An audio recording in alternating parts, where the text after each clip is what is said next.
Gunung Merapi terletak di Kabupaten Sleman, Provinsi Daerah Istimewa Yogyakarta dan di beberapa kabupaten di Provinsi Jawa Tengah seperti Kabupaten Magelang, Boyolali, dan Klaten. Menurut cerita masyarakat setempat, dahulu daerah yang kini ditempati oleh Gunung Merapi masih berupa tanah datar. Oleh karena suatu keadaan yang sangat mendesak, para dewa di Kahyangan bersepakat untuk memindahkan Gunung Jamur Dipa yang ada di Laut Selatan ke daerah tersebut. Namun setelah dipindahkan, Gunung Jamur Dipa yang semula hanya berupa gunung biasa, tidak aktif, berubah menjadi gunung berapi. Apa yang menyebabkan Gunung Jamur Dipa berubah menjadi gunung berapi setelah dipindahkan ke daerah tersebut? Ikuti kisahnya dalam cerita asal mula Gunung Merapi berikut ini. Alkisah, Pulau Jawa adalah satu dari 5 pulau terbesar di Indonesia. Konon, pulau ini pada masa lampau letaknya tidak rata atau miring. Oleh karena itu, para dewa di Kahyangan bermaksud untuk membuat pulau tersebut tidak miring.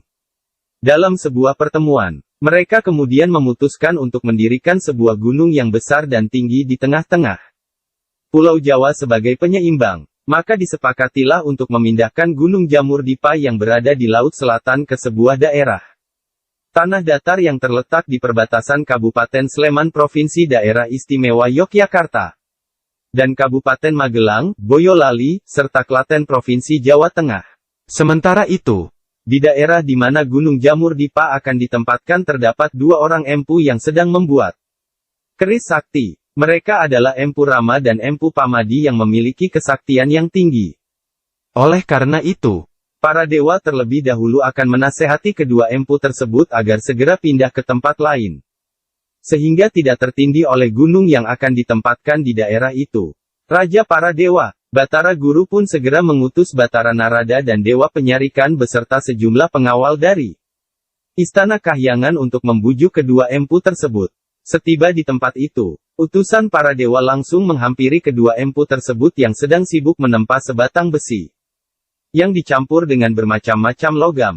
Betapa terkejutnya Batara Narada dan Dewa Penyarikan saat menyaksikan cara Empu Rama dan Empu Pamadi membuat keris. Kedua empu tersebut menempa batangan besi membara tanpa menggunakan palu dan landasan logam, tetapi dengan tangan dan paha mereka. Kepalan tangan mereka bagaikan palu baja yang sangat keras. Setiap kali kepalan tangan mereka pukulkan pada batangan besi membara itu terlihat percikan cahaya yang memancar. Maaf, empu. Kami utusan para dewa ingin berbicara dengan empu berdua, sapa Dewa Penyarikan. Kedua empu tersebut segera menghentikan pekerjaannya dan kemudian mempersilakan kedua utusan para dewa itu untuk duduk. Ada apa gerangan, Pukulun? 1. Ada yang dapat hamba bantu? Tanya Empu Rama. Kedatangan kami kemari untuk menyampaikan permintaan para dewa kepada Empu, jawab Batara Narada. Apakah permintaan itu? Tanya Empu Pamadi penasaran. Semoga permintaan itu dapat kami penuhi. Batara Narada pun menjelaskan permintaan para dewa kepada kedua empu tersebut. Setelah mendengar penjelasan itu, keduanya hanya tertegun. Mereka merasa permintaan para dewa itu sangatlah berat. Maafkan hamba, Pukulun. Hamba bukannya bermaksud untuk menolak permintaan para dewa. Tapi, perlu Pukulun ketahui bahwa membuat keris sakti tidak boleh dilakukan sembarangan. Termasuk berpindah-pindah tempat, jelas Empu Rama. Tapi Empu, keadaan ini sudah sangat mendesak. Jika empu berdua tidak segera pindah dari sini, Pulau Jawa ini semakin lama akan bertambah miring. Kata Dewa Penyarikan. Benar kata Dewa Penyarikan, Empu. Kami pun bersedia mencarikan tempat yang lebih baik untuk empu berdua, bujuk Empu Narada. Meskipun telah dijanjikan tempat yang lebih baik, kedua empu tersebut tetap tidak mau pindah dari tempat itu. Maaf, Pukulun. Kami belum dapat memenuhi permintaan itu. Kalau kami berpindah tempat, sementara pekerjaan ini belum selesai, maka keris yang sedang kami buat ini tidak sebagus yang diharapkan.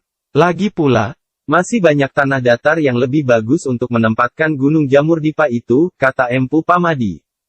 Melihat keteguhan hati kedua empu tersebut, Empu Narada dan Dewa Penyaringan mulai kehilangan kesabaran. Oleh karena mengemban amanat Batara Guru, mereka terpaksa mengancam kedua empu tersebut agar segera pindah dari tempat itu.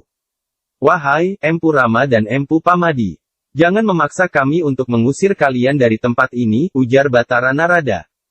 Kedua empu tersebut tidak takut dengan ancaman itu karena mereka merasa juga sedang mengemban tugas yang harus diselesaikan. Oleh karena kedua belah pihak tetap teguh pada pendirian masing-masing, akhirnya terjadilah perselisihan di antara mereka. Kedua empu tersebut tetap tidak gentar meskipun yang mereka hadapi adalah utusan para dewa. Dengan kesaktian yang dimiliki, mereka siap bertarung demi mempertahankan tempat itu.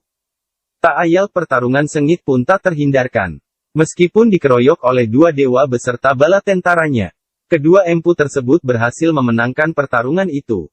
Batara Narada dan Dewa Penyarikan yang kalah dalam pertarungan itu segera terbang ke kahyangan untuk melapor kepada Batara Guru. Ampun, Batara Guru, kami gagal membujuk kedua empu itu. Mereka sangat sakti mandraguna, lapor Batara Narada. Mendengar laporan itu Batara Guru menjadi murka. Dasar memang keras kepala kedua empu itu. Mereka harus diberi pelajaran, ujar Batara Guru. Dewa Bayu, segeralah kamu tiup gunung jamur dipa itu. Seru Batara Guru. Dengan kesaktiannya, Dewa Bayu segera meniup gunung itu. Tiupan Dewa Bayu yang bagaikan angin topan berhasil menerbangkan jamur dipa hingga melayang-layang di angkasa dan kemudian jatuh tepat di perapian kedua empu tersebut. Kedua empu yang berada di tempat itu pun ikut tertindih oleh gunung jamur dipa hingga tewas seketika. Menurut cerita, roh kedua empu tersebut kemudian menjadi penunggu gunung itu. Sementara itu, perapian tempat keduanya membuat keris sakti berubah menjadi kawah. Oleh karena kawah itu pada mulanya adalah sebuah perapian, maka para dewa mengganti nama gunung itu menjadi Gunung Merapi.